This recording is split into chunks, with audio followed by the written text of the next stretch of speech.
trying to find one of those at a big price that people can get the reward from. It's too easy to come up with a favourite. I was on from day one, so I'm happy to say that I'm not just jumping on board now at a short price. I think coming back to a race, obviously she's won before, loves the course and distance. I think 6-1 is actually a really, really good price.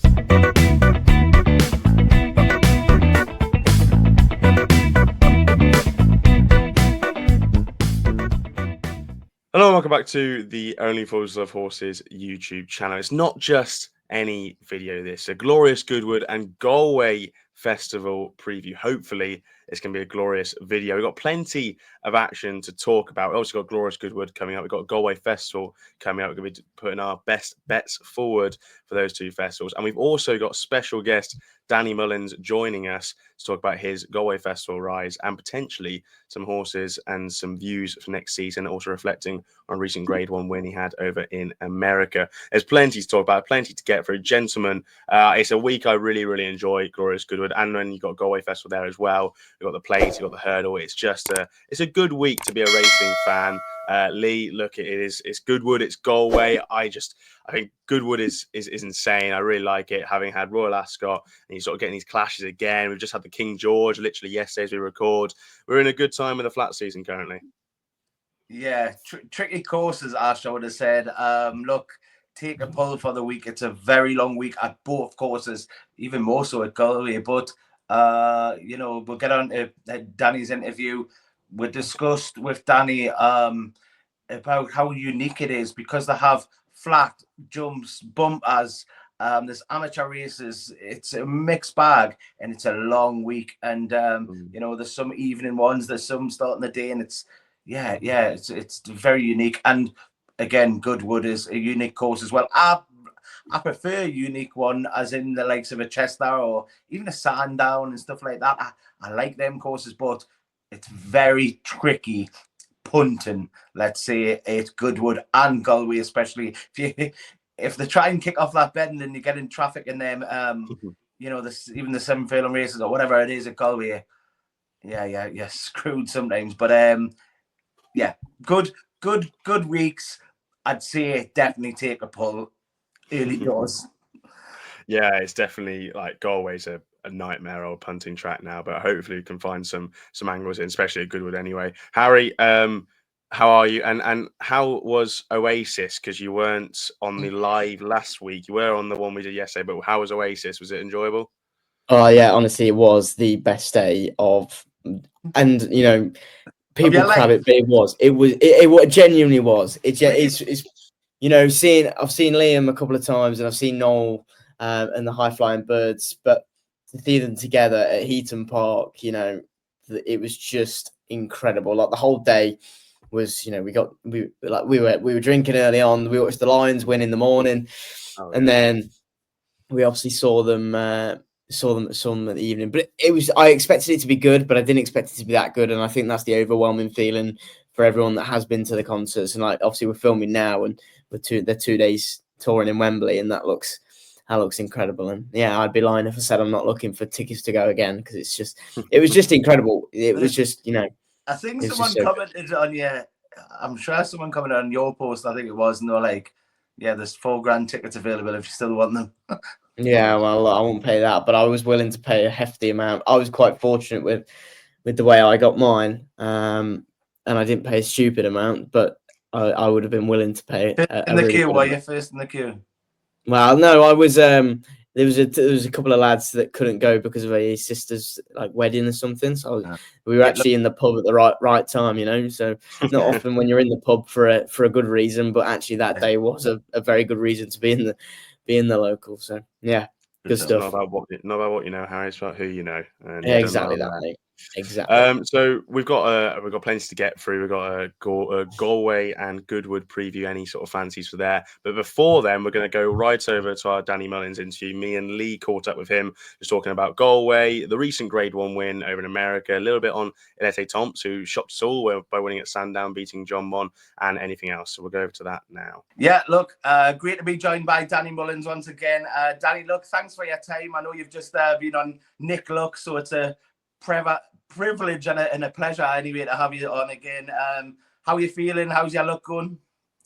Good, yeah, had a good morning over in London, and yeah, just waiting here in the airport to catch a flight home, and hopefully, yeah, plenty of action ahead for the week in Galway. Well, look, there's plenty of action going on your head there. You've changed the hairstyle once again. Look, I love it. I absolutely love it. I did see you say on Nick, look, why not as well? And it gets people talking as well. You just fancy a change?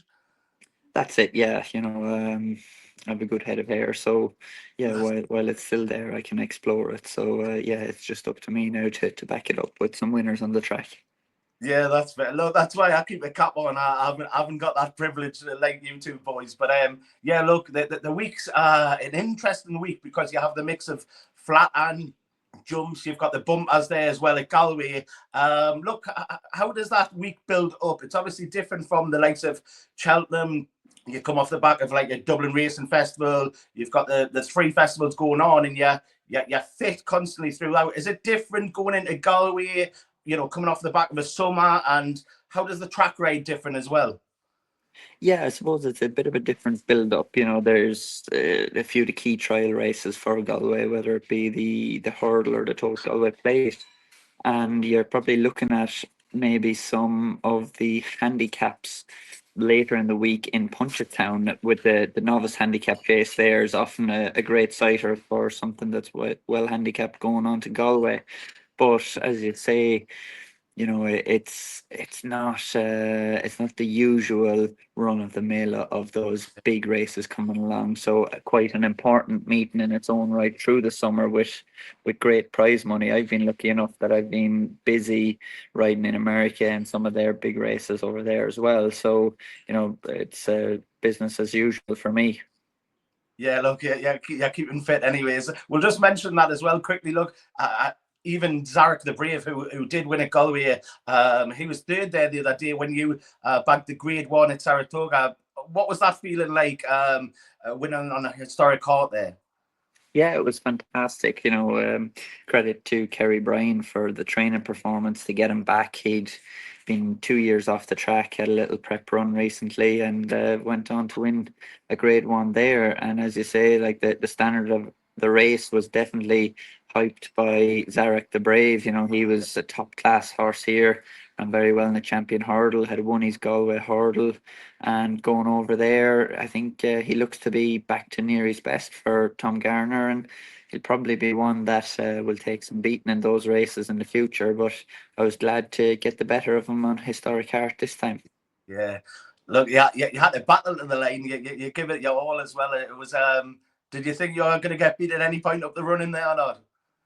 I got headed a little bit early or probably midway up the straight, but I love the way my fella put his head down and went at it again. You need a very tough horse. The run in Saratoga is probably 4 furlongs long, so Yeah. it changes the way the race develops. So you've got to factor that in, and you need a willing partner to keep going all the way up that running.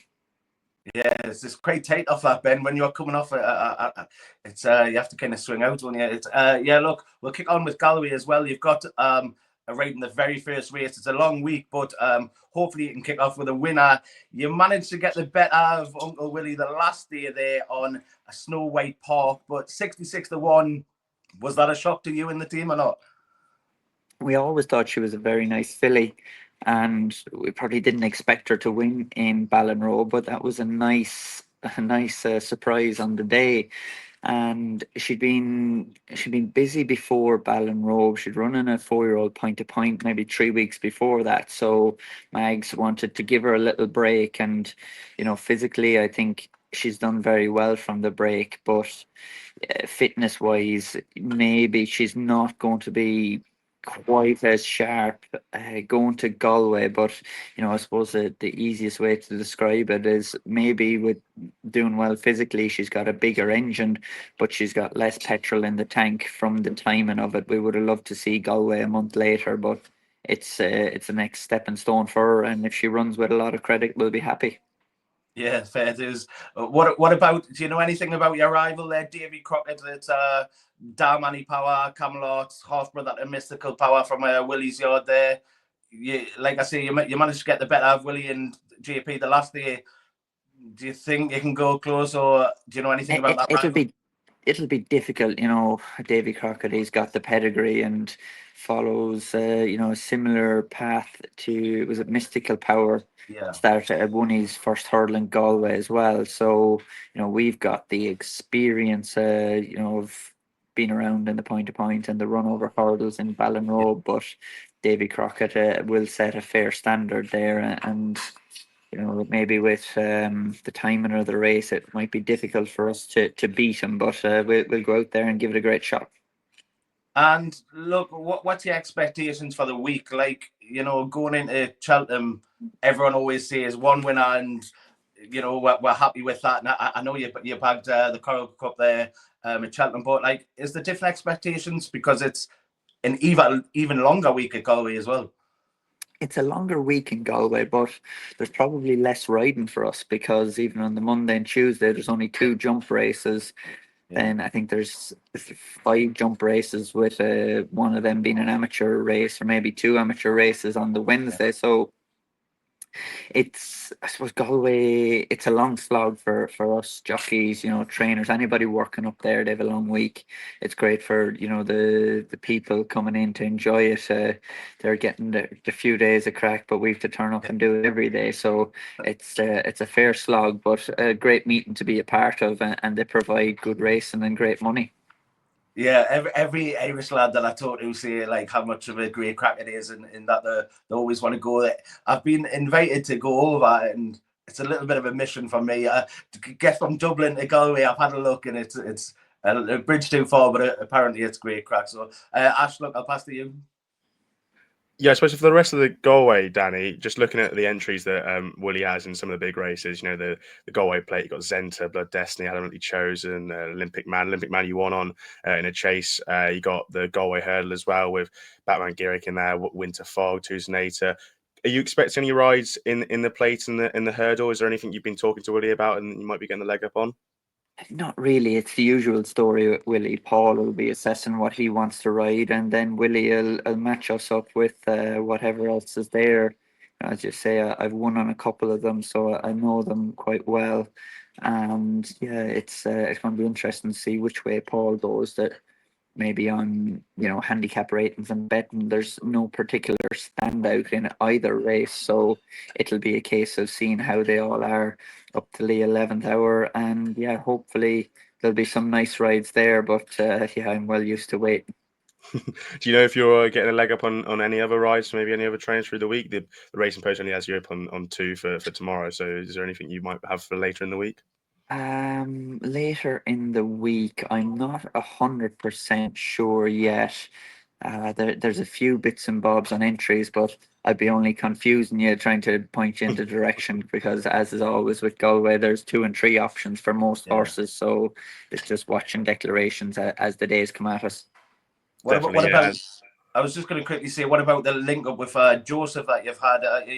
Hopefully he'll maybe have a couple of extra, but is that association still there? You know, like I've seen you mention on Nick, look, about, you know, you can get them extra rides away from, you know, Willie's the main yard there.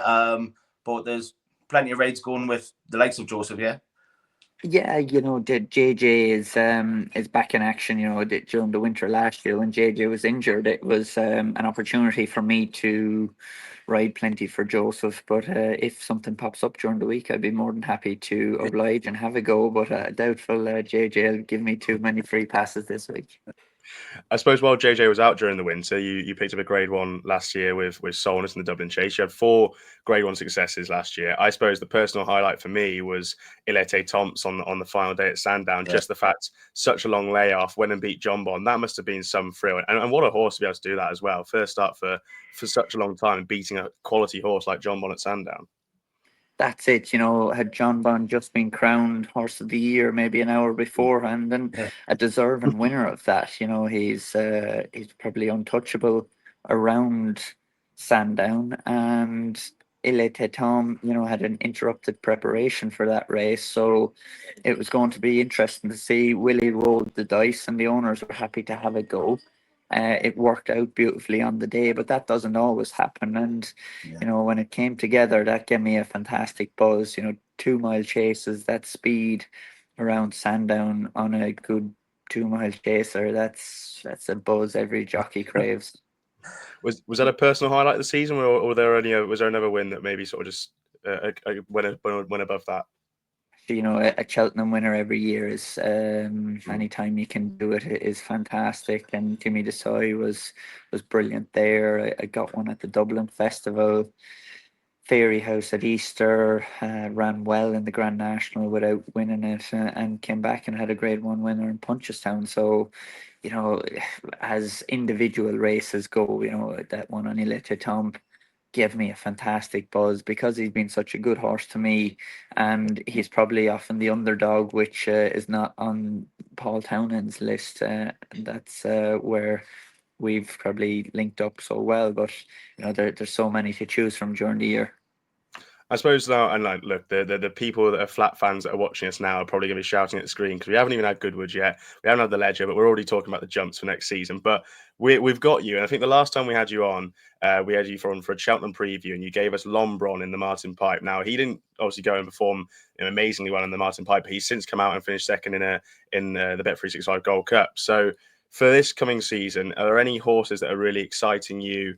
That you've either ridden before, or maybe some exciting horses in the Mullins yard that might just be slightly going under people's radars that could be put in the notebook with a nice little asterisk next to? I'm trying to think. Cut me on the hop now. I haven't got anything quite well. It's trying to find that one like Lombron that has the ability, and you're waiting for him to pop up. And you know, when I give you him for the Martin Pipe and he flopped, people I think I was just a fool for doing it. But thankfully he came good and, you know, hit the crossbar in the Bet365, and is trying to find one of those at a big price that people can get the reward from. It's too easy to come up with a favourite, but no, you've caught me on the hop for this one at the moment. Wait, later in the season, if we're on again, we'll have something for you. I'll quickly jump in. What about when will the horses be coming back in for the season ahead? Like Ashley is, look, the flat fans will be shouting at the screen, but will it be next month, September, October time? When do the jumps horses and like our Galloping Deschamps as an example, like when will they be coming back in and getting the routine started again? Usually in Willys they arrive back in after Galway. I'd say most jump yards probably have them in July, probably a couple of weeks ago, early to mid-July, where Willys probably don't appear on the track for that bit longer. So they're generally after Galway seems to be the way, but you know, Willys evolving and changes little things every year, so you wouldn't know. Yeah. Well, I mean, Danny, thank you very much for coming on anyway. Really appreciate your time. Best luck at Galway. And if you do pick up a big ride in the plate or the hurdle, we'll be cheering you on. So, best of luck, and thank you very much for coming on. Thank you very much, Dad. Thank you. Thank you very much to Danny Mullins for joining us. Really appreciate his time. Wish him all the best for Galway, any fancies or any rides he has coming up. We're going to do this very similar to how we do our previous videos the last couple of weeks, where we're not going to go race by race previews because it's a long week. We're still on the Sunday as we record, so do we have declarations for the Tuesday? We probably do have declarations for the Tuesday, but we don't have any others. So we're going to be sort of talking through our main fancies through the week. There'll probably be about 4 or 5 from each. I think I have like 4 or something like that. So, Lee, I'm going to go over to you just for Glorious Goodwood. Do you have anything for the plate or the hurdle over in Galway at this early stage, or it mainly just can be Goodwood? I don't, and I will have. I do enjoy them, and I think, look, Harry mentioned it a couple of weeks ago on my live show on a Saturday morning there. And how I punch stuff, and look, I do think you can get an angle in there and an each way play. You can get them extra places. You've got to shop about, get them extra places if you can. But yeah, I will have plays for them. I do. As we mentioned there with Danny. Look, that Davy Crockett looks, kind of bred for the job, and bolted up on debut there. Under Patrick Mullins in a bumper. I'm really interested to see what Davy Crockett can do. Danny mentioned, his horse might need the run. I think it was like a 60-odd day layoff, but David Crockett's had a 50-odd day layoff. It'd just be interesting to see, Camelot, Annie Power, in Half Brother and Mystical Power. I'm interested to see to kick things off in the first race of the week there. But I will come back to Galway maybe you know, in my columns, or like, you know, during the week we'll try and get something. But yeah, for Goodwood, look, I'll kick off with kind of the obvious two. Let's say Sussex Stakes, Field of Gold.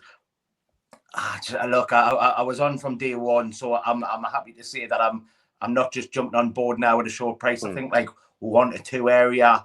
But I'd say, look, if you can double up maybes with Illinois in the cup, yeah, I think I'll take that 4 to 5 and 1 to 2 and have a double, because and let it roll on. Illinois ran a fair race the last day, slightly back in trip now. Class act of the race. I thought he ran a blinder. I thought he ran really, really well behind Trawler. And just faded. Let's say, yeah. You know, it wasn't the lack of class.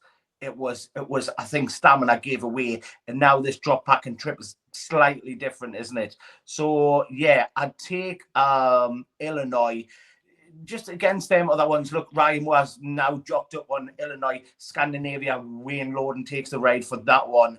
You know, a powerful performance the last day from Scandinavia.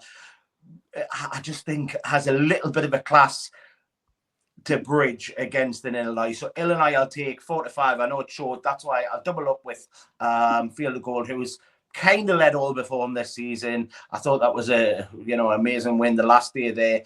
The Guineas, I've made no, you know, qualm about it. That I thought was a bad ride, and that's what balls it up.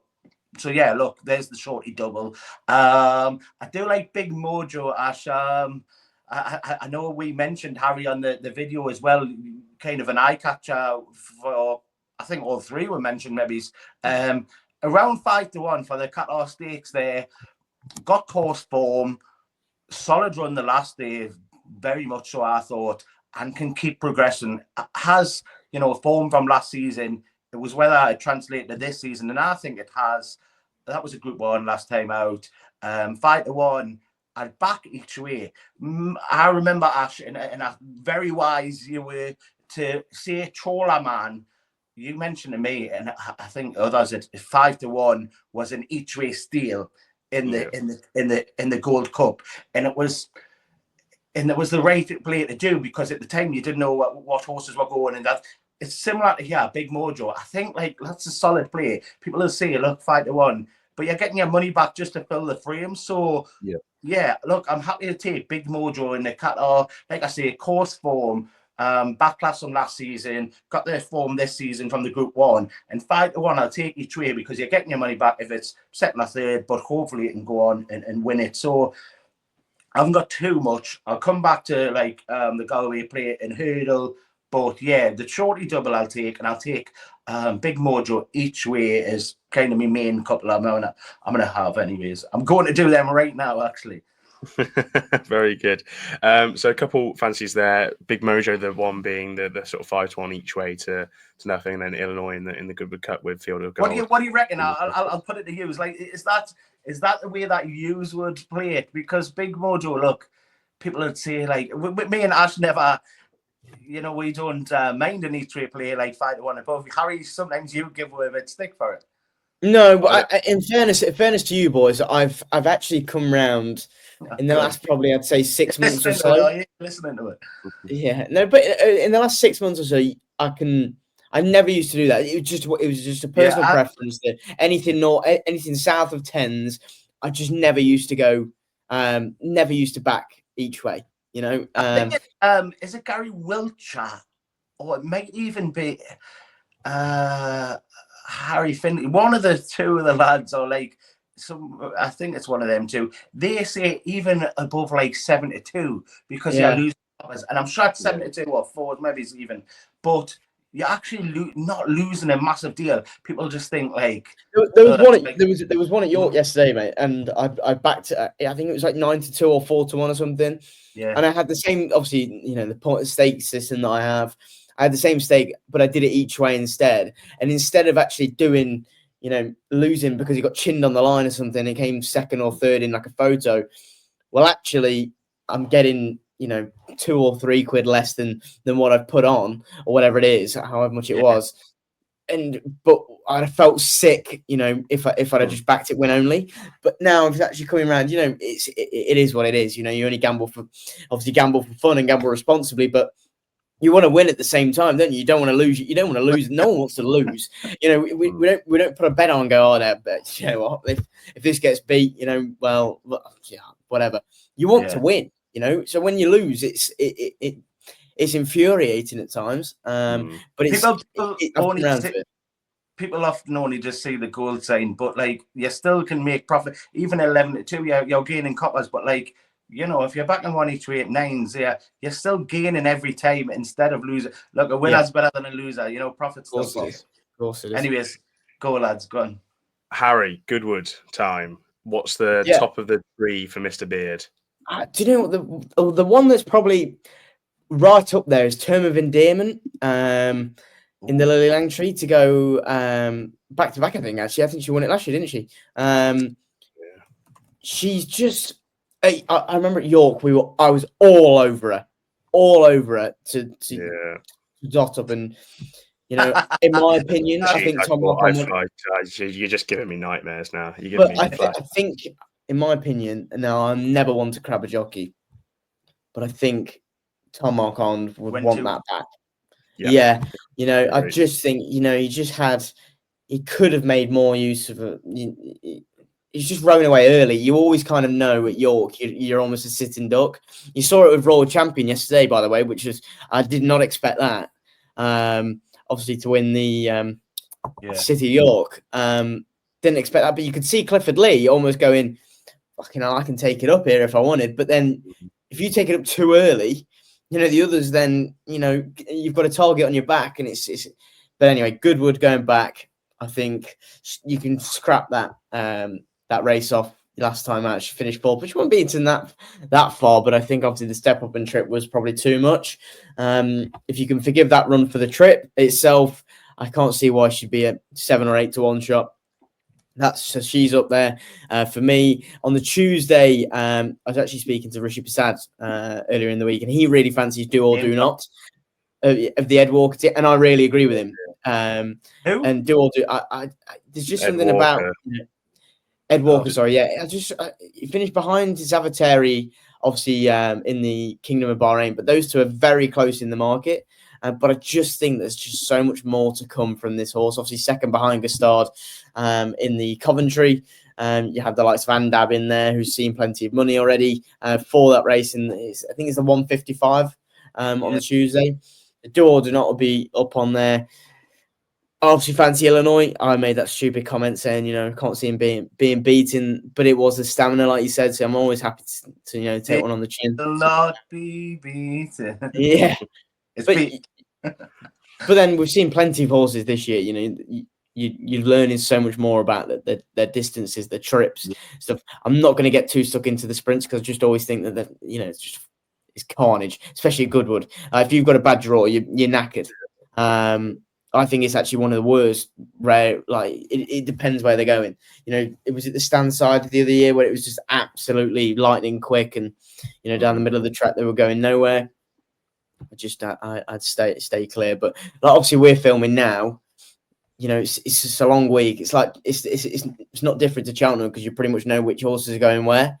These horses are all multiple entered. You know, that most of them are doing it. And we're doing a tipping competition. I mean, I'm trying to nail down these horses. There's about 5,000 entries in there, so you don't know which ones to put in. But yeah, it's those would be my 3. I'd say Term of Endearment, Illinois, and Do or Do Not on the opener. But obviously Field of Gold. I'd love to see him go and win. At least you know them, like Illinois and the likes of Field of Gold. We know their targets. That's why we're exactly. In Term of Endearment, you know, I think she's only entered once in the week. So I don't mean to be patronising to say this as well for people watching, but like I do get messages a lot saying, "Will I lose my money if I back now?" Like, you know, just make sure, like, because it's a few days beforehand before it changes from the anti-post, so just check. But then you did make a good point. You made a good point about, you know, getting the extra places. Well, you're not going to get them now. You know, you've almost got to take that. That's the whole point of, you know, that's the risk involved. You could take the bigger price, but you're going to get probably a couple of points shorter on the day because you're going to get the extra places. So it's just all about how much you fancy the horse. If it's 5 to 1 now and it's each way 3 places. Well, on the day, you're probably looking at about a 7-2, 3-1 shot.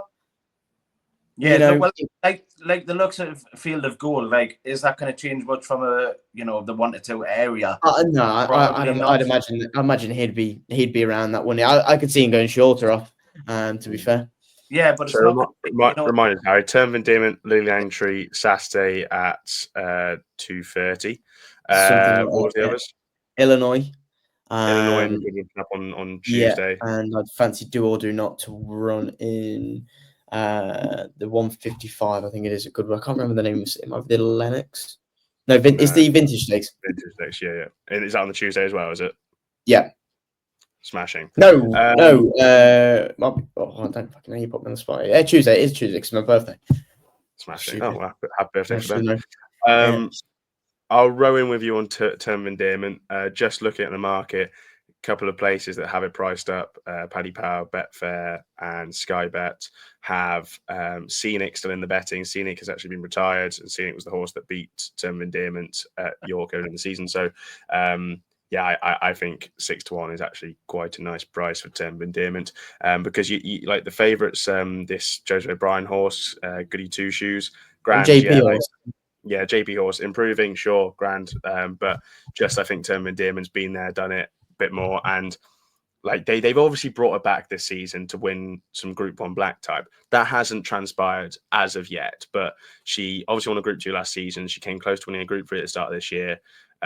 Start of this like UK season. Then went to a listed race at Sandown. It's probably deep waters, but they still sent her off 6-5 on for a step up to 16 furlongs, and she ran an okay race. She actually travelled nicely, but just didn't really get there. And I think coming back to a race, obviously she's won before, loves the course and distance. I think 6-1 is actually a really, really good price Term Endearment. I'm going to take you both on in the Goodwood Cup with Sweet William at 12-1. I think he's really overlooked in this. He was third in the 2024 Gold Cup, second in this race last year. Both of those were behind Kyprios, and in the Gold Cup he was behind Trawlerman. He was also ahead of Al Kareem in the Goodwood Cup last year, which has been quite a horse this year. I think he's won a listed race and Group 3, or maybe 2 listed races in a Group 3 this season. Probably deserves his crack in Group 1 company later in the year. Also went and won the Doncaster Cup last year, and then chased down Kyprios in the Long Distance Cup, finishing ahead of Trawlerman.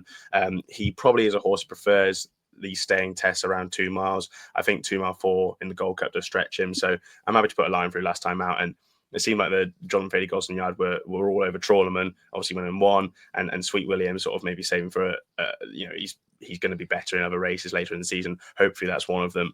I think he's arguably got the best form in this race, and he's 12-1. So if you can put a line for his Gold Cup run last time out, Sweet William 12-1 in the Goodwood Cup. Lennox Stakes, audience has been back since 6-1. He's probably on the skinny side now, but he was my fancy maybe last week. That's the draw though, Ash, you think?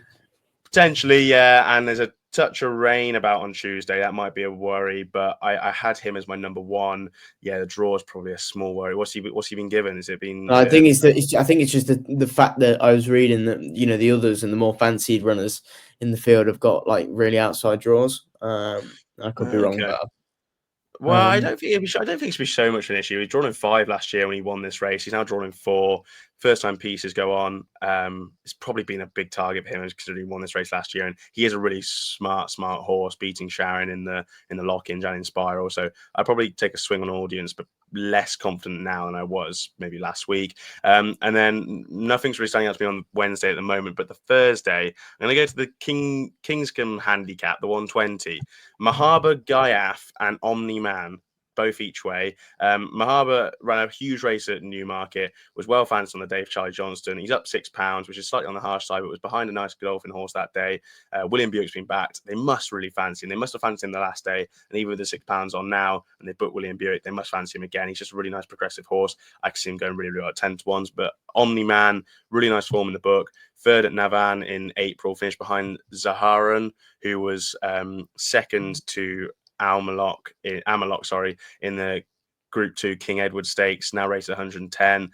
Bolts up in a Roscommon Maiden, has Omni-Man since, and then finished 5th in the King George V handicap. That race has got Merchant, who won the race, who's now favourite for the Gordon Stakes, and Serious Contender was in second, who went and finished second in the Irish Derby subsequently. So I think the form's working out nicely. Omni-Man off a mark of 93 can go well. And in the Gordon Stakes, speaking of the Irish Derby, Sir Dinadan for Rafe Beckett, second to Amalok at Goodwood. That looks like good form. Already mentioned what Amalok's done since. Ran a huge race in the Irish Derby. He sort of like took on Lambourne from the front. He's probably there as a pace setter for Pride of Arras and potentially even Green Impact, who is the same owner.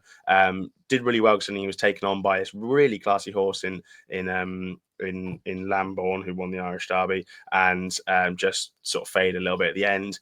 I think a race like this is going to be much easier for him if he can get a nice time on the front end. And Sir Dinadan, about 7-1 in the Gordon Stakes would be for me. That's my main 5. 6 Return of Endearment. I'll hopefully have a couple more fancies in the handicaps as we go day to day. We'll all be putting up fancies on Twitter, I assume, so make sure to check it out there. Lee, best bet of the week. Oh. Hmm. Well, the double. I was going to say that double looks bulletproof to me. Yeah, look, if I'll. By the way, Sweet William, it's a big price, actually. I think fair to mention that, but yeah, look, I'll take the double. Illinois in the Cup, Sussex Stakes, Field of Gold. Best each way would be that Big Mojo. I know it's 5s, but I'll take the 5s each way and hopefully can get the win as well. At least. Nice, Harry. Yeah, I'd say no. I do really fancy Return of Endearment. I really do. So I'd probably say she'd be my best bet. I'll be with you on Return of Endearment. I think she's probably top of my list. I just want to mention one for the plates, the Galway plates. We are sort of treating this as Goodwood and Galway, and I've got one at 14-1. Just a nice progressive horse who's got some good form in the book.